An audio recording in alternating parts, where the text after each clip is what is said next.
interface အဲ့ထဲမှာအကုန်လုံးကခောက်ဆိုင်ဘူးတွေပဲလား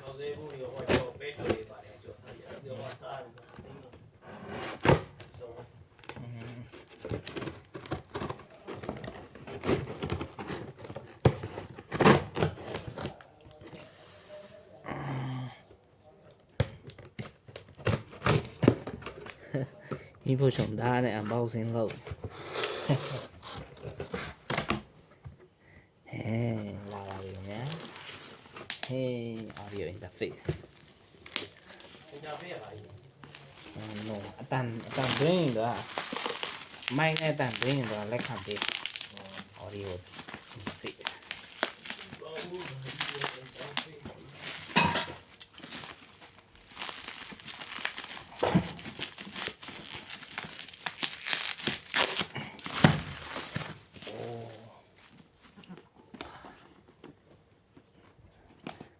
မော်နို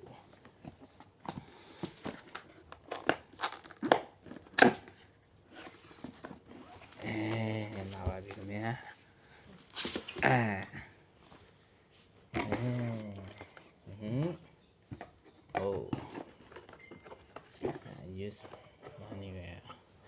use manual podcasting console ဒါအသုံးပြုနည်းတွ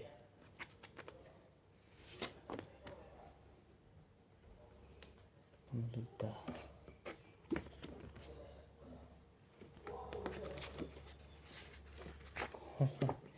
E2 Gen 2တဲ့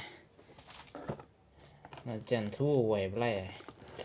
ရိုးဝယ်ရင်လည်းစေးသက်တာပဲဒါပေမဲ့ Generation 2ဝယ်ပလိုက်မိုက်ပေါက်တော့ပေါက်ပွားသွားပေါ့ဒါဆိုရင် pocket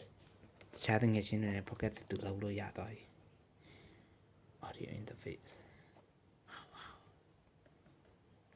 စမ်းကြည့်အောင်မယ်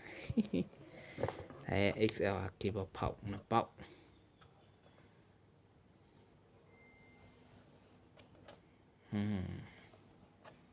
တူမကျိုးရပါလားမသိဘူးဒီမှာဒီနေ့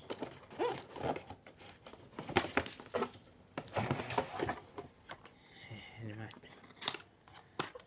ကြည့်အောင်နော်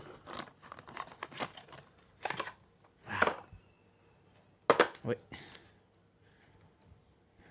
ဒီမှာကျိုးနဲ့ချောင်းတော့ပါတယ်ကြည့်တက်ရှိသေးတယ်ဘာမှမရှိတော့ပါဘူးနော်မရှိတော့ပါဘူး accessory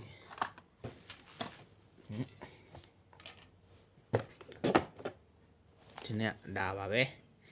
audio interface Mono E2 Gen 2 လား E2 Generation 2စမ်းကြည့်ပါအောင် Okay ဒါပါပဲ Thank you